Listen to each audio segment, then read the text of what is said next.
Morning, everyone.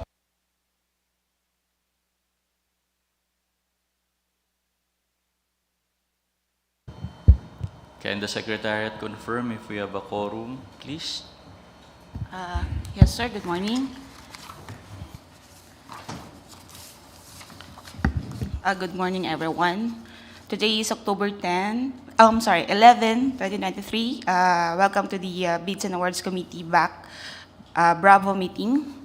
I will be conducting the roll call for the determination of quorum. We have the chairperson of BAC Bravo, Attorney Danjon Lucas. Good morning, sir. Major General Ricardo Banayat, Vice Chairperson. Still waiting. Attorney Frank Edward Marty. He's currently on the post-qual activity. Engineer Jaime M. Cosap. President, good morning po. Thank you, sir. For the provisional member, we have the end user from ANS, Mr. Darwin Calio. Thank you, sir. Mr. Albert Velasco from ANS. And also we have from MISD, Mr. Dennis Arevalo. Okay, he's currently. Okay, sir, considering that 3 out of 5 are present, we do have a quorum, sir. Okay, thank you. So with that, let's proceed to the first item on our agenda. Good morning, Mr. Chair. Moving on to our agenda proper. At item number 2.1, we're supposed to have a submission and opening of bids for the project supply and delivery of spare parts for the repair and maintenance of air conditioning system at Manila CNS ATM facility. Unfortunately, Mr. Chair, we have no submission for this project. Okay. How much is the ABC? The ABC, Mr. Chair, is 1,447,000 pesos. Is this the first time we're bidding this out? Yes, Mr. Chair. Okay. This is the second project that has no participant, no? So, okay. So, this is 1.447 million. All right. What is the recommendation of the TWG? Please. Who's the end user for this? ANS? Ito ka, sir. Kasi tatlo lang tayo eh. Okay. All right. The recommendation, please. Sir, the TWG recommends that this be reverted back to the end user for mandatory review and a failure of bidding be declared for this specific project, Mr. Chair. Yes? That's your recommendation? Or do you Yeah. have a question? Recommendation po yan, Mr. Chair. Okay. See. All right. There's a recommendation to return this to the end user for the mandatory review. The second part of the recommendation is to declare the bidding a failure because of the non-submission of possible bidders. Any inputs, comments, or motion from the members? Motion, sir. Go ahead, sir. I move that the recommendation of the TWG be adopted for the return of the documents to the end user and for declaration of the failure of bidding for this one. Thank you, sir. Second motion. Thank you. The recommendation, considering that there's a motion from Sir Jaime and duly seconded by the end user who is a provisional member of the Bids and Awards Committee, Bravo, the motion is carried. So return the bid documents for mandatory review and declaration of, process the declaration of failure of the bid. Thank you. Next item. Thank you, Mr. Chair. Moving on to our next item, we have received one submission for,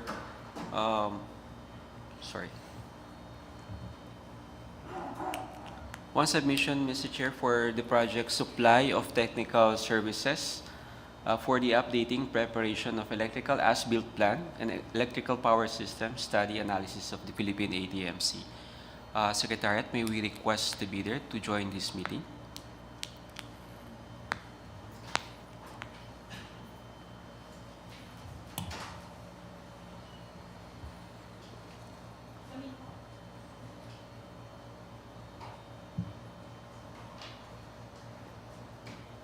Good morning, ma'am. Please take a seat.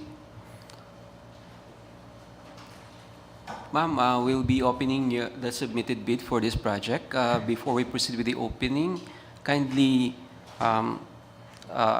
introduce yourself or telling us your name and the company you represent to confirm. Thank you.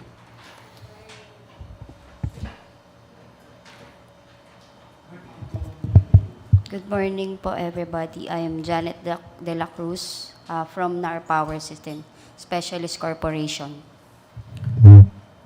Thank you, madam. Mr. Chair, with your permission to proceed with the opening of the submitted bid. Please proceed. Thank you, Mr. Chair. Madam, we'd like to confirm if this is the submitted bid as received by the BAC Secretariat. Thank you. Stamp received by the Secretariat, 9:20 a.m.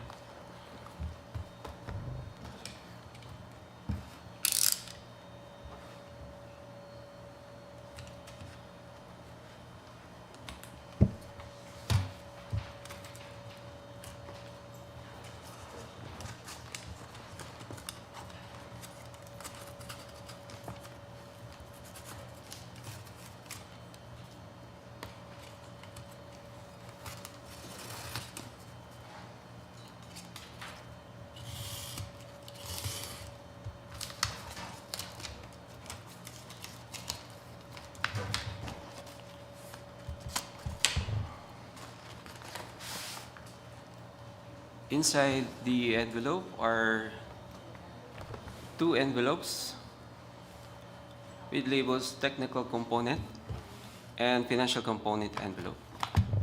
Proceeding to the opening of the technical component envelope.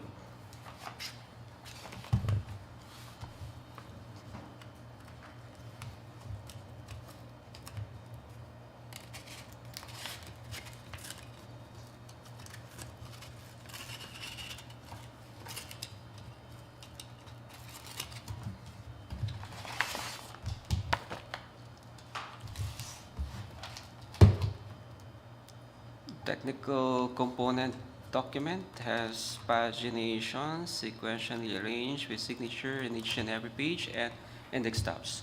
Secretariat, checklist, please. Checklist under the technical component. Valid PhilJobs registration certificate, platinum membership, all pages.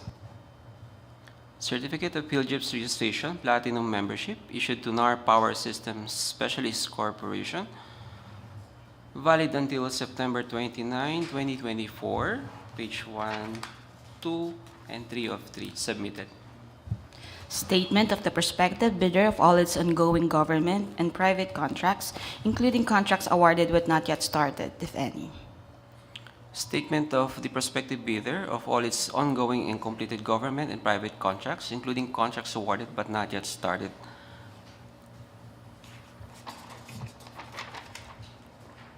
Signed by the President, submitted. Statement of the bidder's single largest completed contract, or SLCC, similar to the contract to be bid, except under conditions provided for in Section 23.4.1.3 and 23.4.2.4 of the 2016 revised IRR of RA 9184 within the relevant period as provided in the bidding documents. SLCC for government and private contracts, whether similar or not similar in nature and complexity to the contract to be bid, signed by the President, submitted. Original copy of bid security, if in the form of surety bond, submit also certification issued by the Insurance Commission or original copy of notarized bid securing declaration. Bid security in the form of surety bond in the amount of 270,000 pesos.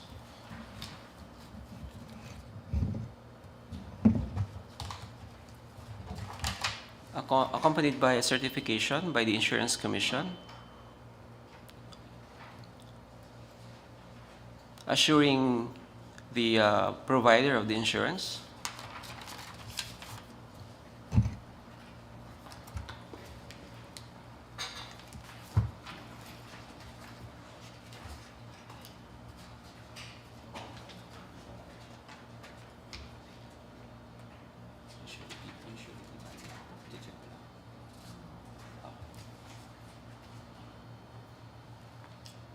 170.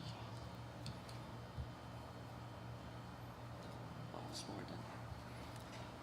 Submitted. Conformity with the technical specifications which may include production and delivery schedule, manpower requirements, and/or after-sales and parts if applicable.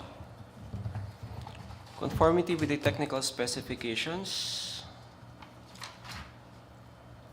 All lines with compliance statement, also signed by the President, submitted. Original duly signed omnibus sworn statement or OSS, and if applicable, original notarized secretary certificate in case of a corporation, partnership, or cooperative, or original special power of attorney of all members of the joint venture. Omnibus sworn statement, signed and authorized, submitted.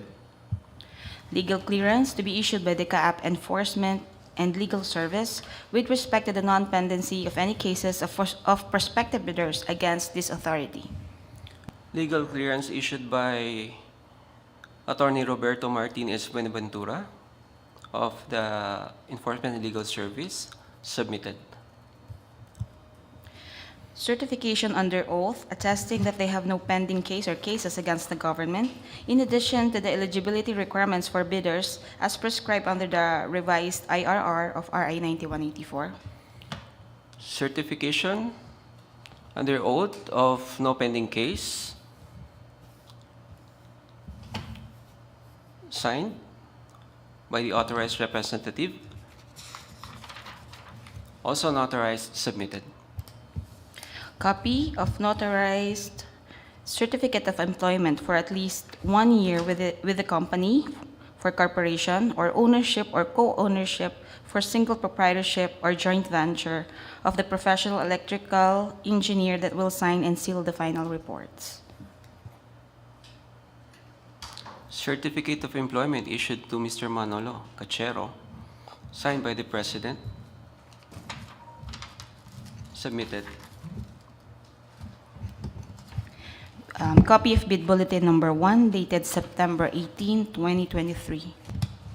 Copy of bid bulletin number 1 dated September 18, 2023, submitted. The prospective bidder's computation of net financial contracting capacity, or NFCC, or a committed line of credit from a universal or commercial bank in lieu of its NFCC computation. Computation of NFCC in the amount of 520,843,827 pesos and 90 centavos, signed, submitted. If applicable, a duly signed joint venture agreement or JVA in case the joint venture is already in existence, or duly notarized statements from all the potential joint venture partners stating that they will enter into and abide by the provisions of the JVA in the instance that the bid is successful. Not applicable. Sir, that would be all for the technical component. Thank you, Secretariat. With that, Mr. Chair, the submitted technical component of NAR Power System Specialist Corporation is initially rated as passed. With your permission, Mr. Chair, we'll proceed with the opening of the financial component. Thank you. Please proceed. Thank you, Mr. Chair.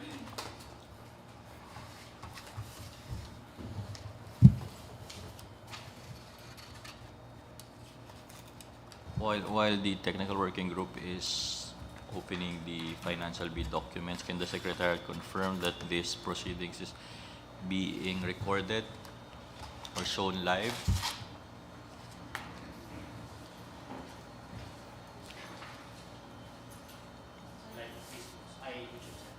This is live to the prospective bidder, the representative.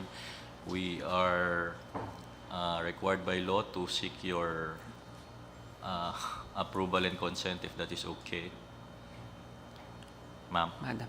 that's okay that we're being shown live the proceeding. Thank you very much. For the record, the bidder agreed and consented to this requirement. Thank you. Please proceed, TWG. Thank you, Mr. Chair. Moving on to the opening of the financial component envelope. The submitted financial document has pagination sequentially arranged with signature on each and every page and as well as index tabs. Secretary, checklist, please. Checklist for the financial component. Original of duly signed and accomplished price schedules. price schedule using the price schedule for goods offered from within the Philippines. Signed, submitted. Certification from the relevant government office of their country stating that Filipinos are allowed to participate in government procurement activities for the same item or product. Not applicable. Certification from the DTI if the bidder claims preference as a domestic bidder or domestic entity. Not applicable.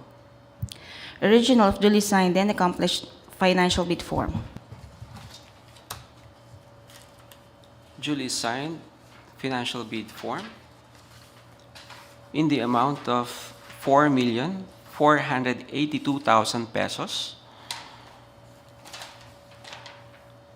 without discount. Again, the financial bid is in the amount of 4,482,000 pesos with no discount. What's the ABC again? I'm sorry. And with reference to the ABC of the project, Mr. Chair, is 5,400,000 pesos. Okay. With that, Mr. Chair, the submitted financial bid of the bidder is below the ABC, and hence the financial component proposal is rated as passed. Further, Mr. Chair, being the submitted proposal of NAR Power System Specialist Corporation have complied with the technical eligibility and financial component of the project, TWG recommends for the conduct of bid evaluation to ascertain the completeness and to check for any arithmetical corrections, if any, on the proposed bid. Okay. I assume there is no objection. Therefore, the recommendation is adopted for completeness check and arithmetical computation. Is there any objection from the members present constituting a quorum? I hear none. So we adopt the recommendation of the TWG. Thank you, ma'am. Thank you for your participation. Thank you. Okay. Thank you, ma'am, for your time. You can be excused, ma'am. We'll let you know of the result of the bid evaluation. Thank you.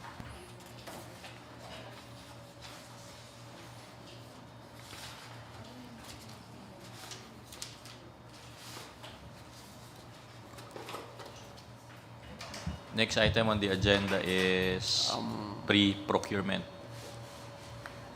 Meron pa bang opening? Wala. So pre-proc na. So we're still continuing on with the live feed or no? We stop it